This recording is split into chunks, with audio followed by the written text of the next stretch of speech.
did you get that? Monson's voice lowered to a dull whisper. I told you. Cyan pointed towards the yellow notebook. You were holding it when you were dreaming. He stood up and put out his hand, indicating that she should give him the notebook. She did so, her calm, unconcerned expression firmly affixed to her face. Monson attempted to master his growing panic. He could not remember bringing the book with him. How did it get out here? He said a silent prayer to the god that he was not even sure existed. He flipped through the notebook. Casey's precious work remained untouched. Monson let out the accumulating worry pooling in the pit of his stomach. If he had messed up Casey's screenplay, he would have never forgiven himself. His attention moved to the back of the notebook. Crass chicken-scratch handwriting covered the last couple of pages. Monson quickly scanned the contents, becoming more and more horrified the further he read. On the page were the words of his most recent dream, all told from his perspective, as if he himself had written them while he was living the nightmare. The dream or poem or whatever it was happened to be scripted into stanza form, complete with a title. Monson read the title out loud, though quietly. Converging Fates? He stared at the words. They did not seem to fit at all. He continued to scrutinize the handwriting. He could not remember writing this. Then again, he was rapidly ascending to a state where he was not sure what he was and was not responsible for, on top of not knowing what was real or make-believe. He pondered this development and quickly decided on a course of action. Do you have a pen? Cyan pulled a pen from seemingly nowhere and handed it to him. He thanked her as he pulled the top off. He studied the title scribbled at the top of the page. He wrote the word converging right under the same word in the title of the poem. They did not match at all. What does that mean? He asked it aloud without even realizing it. How could they not match? What does what mean? Cyan stepped towards him before he could react and glanced at the word written on the paper. He pulled the notebook from her view and took a step away. This was not a concern that he could share with her. No, not her. Not anyone. Nothing, don't worry. About it? Cyan finished his sentence. Monson squinted at her. Yeah, it doesn't concern me. He glared at her. Why are you doing that? Her blue eyes met his. You aren't the only one who can read people. See how unnerving it is? But never mind that. Why don't you tell me what's going on? Why were you out here? And don't tell me it's a long story. That isn't going to work. I'm not going anywhere until you answer my questions. Monson answered wryly. You're awfully chatty today. Why should I answer your questions? I mean, what makes you think that you have the right to know why I'm out here or what this is all about? Monson attempted a sneer. Besides, aren't you contradicting yourself? If you can read me as easily as you say, shouldn't you already have the answers to your questions? I was being polite and allowing you to tell your story for your benefit. It's obvious what's bothering you. Well, obvious to me anyway. He did not know what to say. This assertive, demanding nature was totally out of character for Cyan. Who did this girl think she was? It's obvious what's wrong? Please. Enlighten me then. Monson crossed his arms. Cyan started to speak. She seemed to be trying very hard to maintain that collected, calm tone of hers. That poem on the back of Casey's screenplay isn't just some normal outlet for festering emotions. I can also tell that Casey didn't write that, despite the fact that it is on the back of his notebook. You, or someone you told it to, wrote it. Though I doubt you would actually tell someone something like that, so I'm inclined to believe that it was you. Which makes sense, because you are Mr. I have to handle everything on my own so I won't open up to my friends all while trying to take on everyone else's concerns. Monson counted the words of the title, all while trying to maintain his diminishing composure. Wow, that's gotta be some kind of dumb record for the longest title ever. I'm being serious. So was I. She glared at him. Anyway, that poem is a dream. A dream that has you scared out of your mind. His senses suddenly went cold. How did she know? How did you know that it was a dream? She again finished his sentence. She ran a hand through her thick hair. Because you started to repeat the words as I read them. The perspective just felt like you, though the words didn't feel like they were coming from you, but being fed through you. She shook her head thoughtfully. But even if I hadn't heard your musings, I still would have known. When you woke up, you had the face of someone who had been somewhere else, doing other things, and that... Her voice cracked. That is a look I'd recognize anywhere. It was one startling event after another. This girl bore witness to the wanderings of his deepest, most private moments, yet spoke to him as if they were completely ordinary, totally normal. Why was this happening? What did she want? He shifted in discomfort. He tried to tell himself that she was wrong or misinformed, that she did not know what she was talking about. However, to believe that would mean believing a lie. She was telling the truth. He knew it. He knew it as if he himself had said the words. She continued, I don't know the details of the battle that you're fighting, but I do know that you're being affected mentally, spiritually, and physically by it. I know that you're desperately grappling with this man who looks like you. And now, you're confused and afraid at what this dream means and the implications it has. She stopped for a moment. Monson watched her take a calming breath. Who is this man that you're so scared of, Monson? Is he really you? I think that's the source of your concern. I think you believe that this man you hate so much, and yes, you do hate him, is in fact you, or at least a part of you. Even I don't know what all that means. But what I do know, this is a struggle you don't think you can win, that no matter what you are, it is your destiny to lose. He felt like vomiting. He needed to stop this, now. You've got it all wrong, Cyan. That dream... She cut him off again, and started to speak, altering her voice's tone to that of an orator's. Monson just continued to stare at her, transfixed. I strike this man, but come to know, I will not prevail nor overcome, as this man is me. You are afraid of the real you, Monson Grey, which means you lost him along the way somewhere. I wish you would tell me how you lost him. Okay, I get it. You got me. Monson quietly put up his hands. You can read me. Are you happy? He did his best to smile. No, I'm not. Her eyes strayed to the curl of his lips. I don't understand. I don't understand at all. Monson's discomfort gave way to bafflement. What do you mean you don't understand? You sounded pretty sure of yourself just a second ago. I am sure of myself. That has nothing to do with understanding. I can listen and deduce. Sometimes I can even feel. But I still don't understand. He again made eye contact with her and received a shock as her guarded expression crumbled. Monson watched as her eyes melted into a desperate and distraught state. I still don't know why it's you. Why you have such a profound and overwhelming effect. This last part did not even sound like she was speaking to him. Cyan, stay with me here.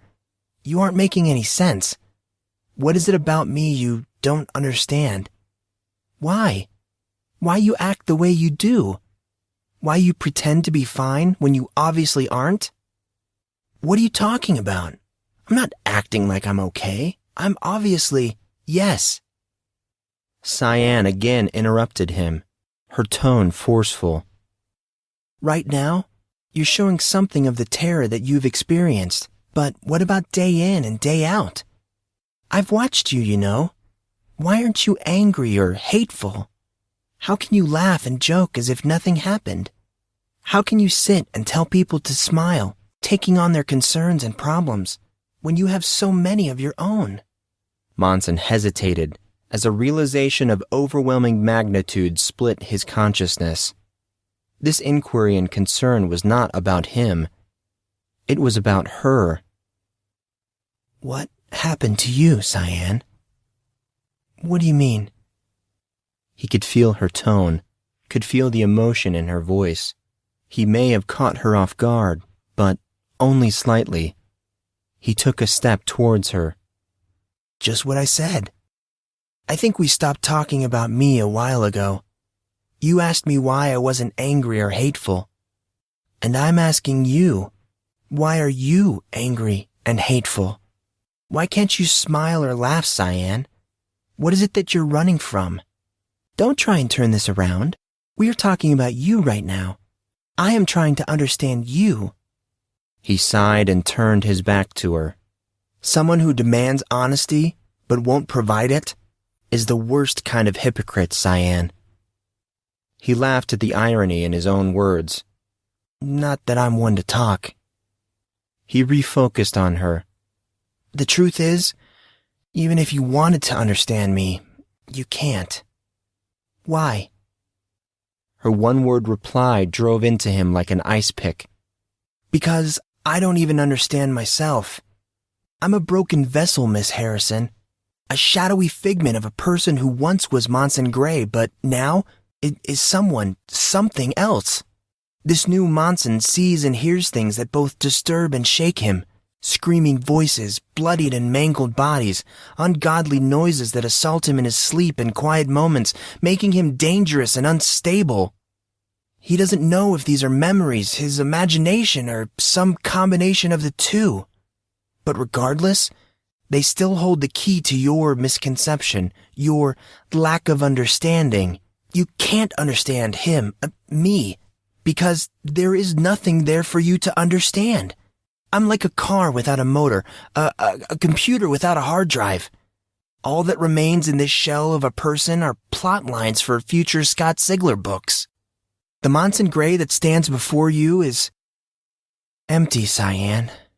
And maybe this new Monson isn't angry about it because he's not smart enough to understand the implications.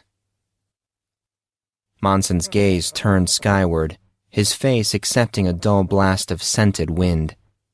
He felt warmth run from his eyes. Wow, what an outburst, he thought. He was so very foolish. Why had he divulged so much of himself, especially to this girl he barely knew? Monson slumped down, leaning his shoulder against the tree he was dreaming under mere minutes ago. He let his head loll to one side, touching the rough bark as the weight of the day's experiences finally broke him. A shuffling behind him almost made him turn around. He did not complete the movement as abruptly. He froze, going completely rigid. The touch of a small hand took up the loose material of his shirt near the base of his left shoulder. Cyan's whispered response drove into him, plowing away all other concern. He could hear nothing but her. If you were empty, yet so vibrant and happy, then what does that make me? What am I left with? Monson did not know why he did it. He should not have. It was incredibly presumptuous of him. But he did it just the same, ignoring, not even thinking about the consequences of his actions. He twisted at the waist, moving his hand slowly, purposefully, across his body and over his shoulder. He found Cyan's hand still holding the rumpled bunches of his gym shirt. He touched her lightly. She let go of his shirt, suddenly jarred at the initial contact. He grabbed her before she could retreat. He squeezed gently. He felt the tremble of icy skin and the quickening of shallow breath. He spoke to her. I don't have any answers for you, Cyan. But one thing I do know, happiness is not a goal. It's a choice. It's something you have to choose for yourself. She took another breath, this one slow and deep. He felt her body lean forward reluctantly, as if she were straining against some unseen obstacle. Finally, she took a step towards him, moving ever closer. Mere inches separated them now. Monson could actually feel her breath on his neck. Cyan pressed her temple lightly against his upper back. She squeezed his hand back as he felt his shirt start to dampen. Wow, Grey. That was profound, bro. You should write that stuff down. Monson whipped to his left and caught a fleeting glimpse of Indigo, Artorius, and Casey. He did not have much time to register any sort of reaction, however, as the moment they spoke, Cyan pushed Monson away. His angled, leaning position against the tree was awkward and caused him to stumble forward. His face rushed toward the ground. Luckily, he caught himself before he broke his nose on a rather large rock. It wasn't that good of a line. Artorius appeared to be suffering from a mix of emotions as he traveled the thin line between respect and envy. Sounded more like something my granddad would have said. May he rest in peace.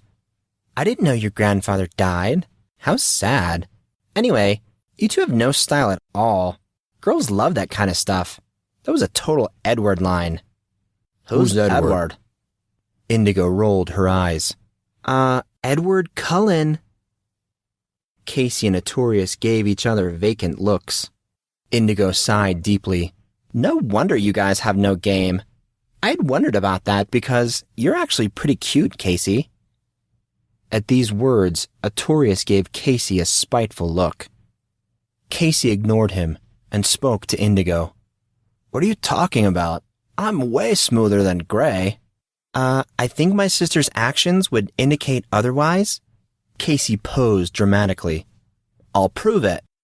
He took Indigo's hands into his own, pulling her near, and leaning forward so his face was mind-numbingly close.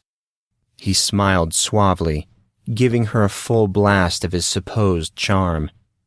Indigo stared at him, in a state of shock. Understanding is about intimacy, on all levels. The emotional, the mental, the spiritual. Oh, and let's not forget. He paused, creating a dramatic effect while he drew the back of his fingers lightly across her cheek. Let's not forget the physical. You mustn't forget the physical. In our world of love and fate, there are two roads, the high and the low. And I would traverse the one less traveled by, as long as it led me to you. Indigo's face lit up. She started to fidget slightly. Casey leaned even closer, wrapping a hand around her hip. You're totally thinking dirty thoughts, aren't you? What? No, I'm not. You totally are, you scarlet woman. Artorius interjected, looking very annoyed at the exchange. You guys, this is supposed to be serious.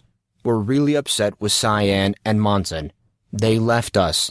We didn't know where they were. We were really worried. Any of this ringing a bell? I was being serious, dude. Casey let go of Indigo. But Indigo's perverted nature got in the way, man. Indigo punched Casey hard in the arm. Her face still looked very red. Ouch! Casey's voice was a mix of laughter and pain. You can hit me all you want, Indigo, but the truth shall ring forth regardless of the oppressor's tactics. Artorius and Indigo stared at Casey. Casey cocked his head to the left. Too much?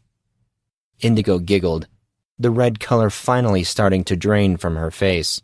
Artorius grew extremely agitated. Can we focus, please? We were here to scold Monson and He looked back toward their direction. Hey, where'd they go?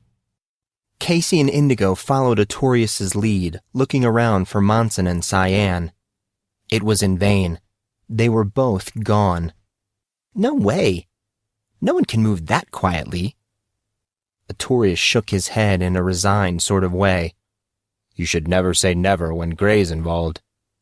Casey spoke, chuckling as he did. You know, I think Grey might have been a ninja in a previous life. Artorius cracked his neck, looking agitated. I can't believe they left. Come on, they couldn't have gotten that far. Casey sounded wild, excited. Let's go get some answers. Indigo pointed towards the forest path. My sister probably went this way. I'm going to go after her. Artorius's words came through gritted teeth. Grey probably went back the way we came. Indigo glanced at Casey. We split here?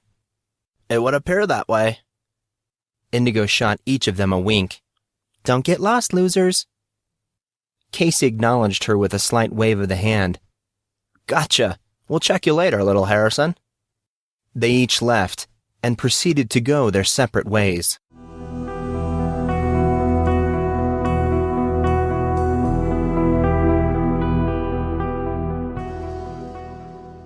Monson wished he knew how long he had stayed there. His inner voice spoke to him. You have to get up. He groaned at the prospect, feeling haggard, as jagged rocks pressed painfully against him. The voice spoke with more force. You have to get up now. Fine, said Monson aloud. He obeyed, but allowed himself a moment more of stationary solitude. He slowly stood from behind the knotted clod of trees where he had been hiding. He shook himself free of the branches, wiping the dirt and debris from his person. Finally liberated, the voice attempted to move him. Now, go back to your room. Monson kept standing, as still and unmoving as the very trees around him. He wanted to move. He wanted to flee. He just couldn't. Icy pinpricks of chilled water struck his skin as rain came fast and furious. He stood in the freezing cold rain, feeling it suck the warmth from his body. He looked at his hand as the lingering sensation of her touch started to dull and slip away. He thought of Cyan. Her words came to him. So happy and vibrant. His inner voice returned. Ask the question. Monson shook his head. You have to ask the question. Monson answered himself. No. You're a liar, Monson Grey. I know. But the only one who fell for it was you. I know. You are a liar. I know. A scream, scratchy and cracked, left him. Monson punched the tree, speaking softly. You're right, Cyan. He punched it again. You were right about everything. He punched the tree a third time. How? He punched it a fourth. How could you know all that? A fifth time. How could you know any of that? A sixth time. A seventh. An eighth. Monson felt warm liquid trickle from his hands. Stupid girl. I don't know how else to be. Think of what you're asking before you glimpse into someone else's emptiness. And please. His face turned skyward. Please. Try not to see so clearly. Monson sunk to his knees, as freezing cold water mixed with the warmth of blood and tears.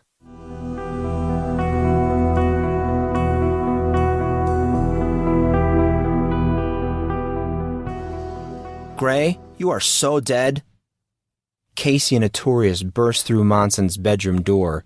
Monson looked from his book, adjusting himself as he sat on the window seat. He glanced at the wall clock. 7:30, huh? Thought Monson. Took you guys longer than I thought it would. Where do you think I would have gone? What'd I do? Monson said aloud. He skimmed the faces of his two friends, taking a conscious moment to hide his bloodied knuckles. You two look concerned. Is there something wrong? Casey and Artorius tripped over their words. What do you mean? No. Okay, you sorry. go for it. No. Okay, I'll go for it. No, Well, you go? no, All right. fine. No. Okay, Okay, then. hang on. They glanced at each other and laughed. Go ahead, Arthur. Artorius shot Casey a look, but quickly turned his attention to Monson. Never mind the fact that you escaped without saying anything and disappeared. We'll get to that. But now you have some questions to answer. Casey nodded his approval. You. Artorius pointed at Monson. Cyan. He pointed towards the direction of the girls' dormitory. Explain. It's good to see you too, Arthur. I'm going to ignore the use of that name for the moment. Artorius was trying to sound dignified. Don't try and cloud the issue. What is going on with you and Cyan? Are you guys together? How did this happen? Did you guys kiss? Or... He left the words hanging. Monson blushed crimson. Don't be ridiculous. We haven't done anything like that. But you were holding hands. Monson rolled his eyes. Yes, I grabbed her hand for a moment or two. Casey broke in, patting Artorius on his back. Down, boy. Artorius glared at him. Casey grinned outlandishly, then spoke to Monson. She was saying something about understanding you. What was that all about? Monson stuttered on his words, chewing on his own incredulity. You were listening? Listening? Dude, of course we were listening. If I would have had my phone, I would have videoed the whole thing and then taken you on the lecture circuit under the title, Can't Get a Girlfriend? Don't lose hope. Monson Grey will show you the way. Artorius and Monson gave Casey that reoccurring look, the one reserved just for him. Anyway, while I'm working on your book deal, why don't you tell me what she was on about? Even though Monson was annoyed, he felt inclined to answer. She was just curious about a certain aspect of my rather peculiar personality. Casey broke in again. Her words or yours? Monson's eyes flew up. What? Did she say that, or did you? Yeah, still not getting it. Casey let out an exasperated breath. What exactly did she say, Grey? Her words exactly. Don't paraphrase. Why would that be important? Thought Monson. Despite his internal question, he answered Casey all the same. I don't remember exactly what she said, Casey. She was going on about not understanding despite reading me like a book. Dude, why would she want to understand you? What does that even mean?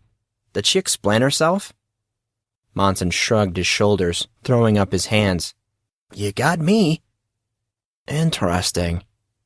Casey walked to the window seat, sat down, and reclined as he interlocked his fingers behind his head. A total Casey move. Monson knew it to mean that Casey was thinking seriously about something. Was there anything else? Anything at all? Think, Grey. The slightest detail could be crucial. Monson shook his head. No, I don't think so. That was the gist of it. She was trying to figure out why I act the way I do. I told her she couldn't figure it out, even if she wanted to. And that's when you guys showed up. Artorius asked the question that Monson could tell they were both dying to know. Then why were you guys all lovey-dovey? Monson cocked an eyebrow.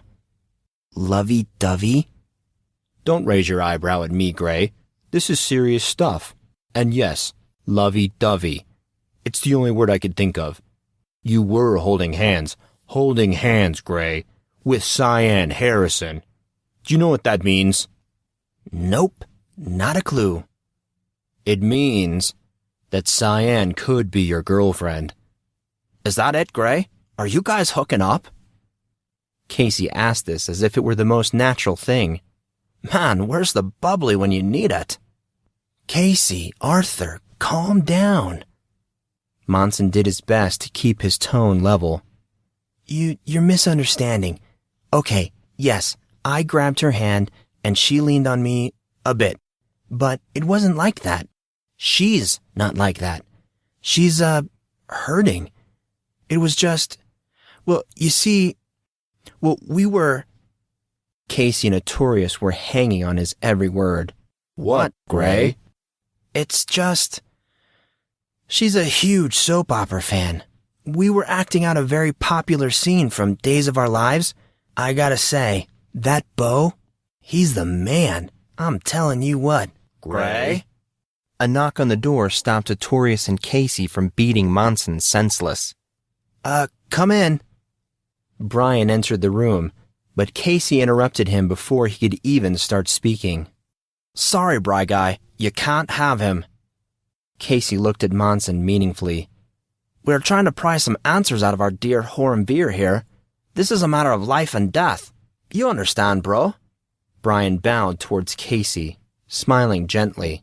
I am sure that our dear young hero would be happy to explain his encounter with Cyan in detail later. The three boys gaped at him. Monson voiced their collective thought. Brian, how is it that you always seem to know what we're talking about? I am a very talented eavesdropper, Master Grey. Brian said this without a trace of a smile. Artorius's incredulous stare was a split second away from forcing Monson into gut-wrenching laughter. He controlled himself and was able to catch what Artorius said next. You are eavesdropping on us? Isn't that against some sort of butler code? Brian laughed. Do not misunderstand, Master Payne. While I have mastered the skill, it does not mean that I use it all that often. Today was an exception, as listening to your conversation was not exactly optional.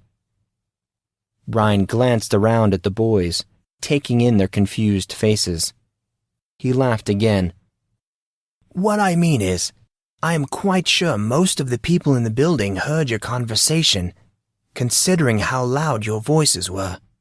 Brian turned his attention to Monson. I am proud of you, Master Grey. Miss Harrison is a lovely young lady. Monson shook his head. No, it isn't like that. She's not my girlfriend. At this point, I'm not even sure we're even friends. Artorius began murmuring. You have a funny way of not being friends. Arthur, don't be bitter. Monson's attention focused on Casey. Look, you said in gym earlier that Cyan was adopted, but what about before that? Do you know anything about where she came from or her birth family? I don't, bro. Casey gave him a sheepish look. But Gossip Guy might. There was supposed to be an update on the story. Gossip Guy? Thought Monson. There's that name again. Monson did not have a chance to ask the question, as Casey stood up suddenly, indicating that the others should follow him. Monson, Artorius, and even Brian followed, as he walked the length of the apartment, finally settling at Monson's computer. Casey pushed the button under the lip of the desk, causing the shade to slide upwards and out of sight. The computer sprang to life the second Casey tapped the keyboard. He brought up Firefox, cleared the address bar, and typed in the blank space, gossipguideblog.com. The browser found the site and loaded it quickly. The page's background was red, depicting shaded groups of people whispering behind hands as white text of what appeared to be news stories of some sort filled down the screen. The headlines of stories were very provocative, implying tales of lies, corruption, and other such scandalous behavior. This might have been entertaining, or, at the very least, moderately interesting, but Monson did not recognize most of the names in the articles. The rough and tumble doings of unknown people was not high on his interest list. What he could gather from the page was that the articles featured the rich and famous, and commented on everything from love lives to addiction. Seeing this, Monson almost stopped reading, until he noticed a few names that he did recognize. Taurus's name came up, she being the focus of many different stories that ranged across the spectrum of subject matter. Her up-and-coming tour schedule, her personal clothing line, and rumored affairs were just a few of the stories that Monson spotted. Another highly featured individual was Damien the Diamond Peterson. His stories seemed very personal, detailing some of his more private views on love, sports, life after Collin, how things have changed for him, and what he did to become such a successful individual. The one name that Monson did not expect to see was Kylie Cormax. True enough, however, Kylie's name and picture sat alongside a headline detailing some sort of investigation in connection with someone named Sage. Monson was not able to make out the rest of the story, however, as Casey quickly clicked a link called Featured Headlines in the top left-hand corner of the page. The page changed again as a massive picture of a younger Cyan loaded onto the screen. She stood with a silver-haired man surrounded by people on a red carpet. Monson had to wonder about this particular image as he noticed that the carpet was outside. He did not dwell on it, or rather, he was not given the opportunity to dwell on it, as many other pictures of Cyan loaded, and Casey started to scroll down again. Images of Cyan in every setting imaginable dashed across the screen. Black tie events, forest settings, meetings akin to political rallies, and much, much more gave the boys a unique perspective into the life of their classmate. Below this constructive scrapbook was an article with the title, Who is Cyan Harrison? A Gossip Guy exclusive.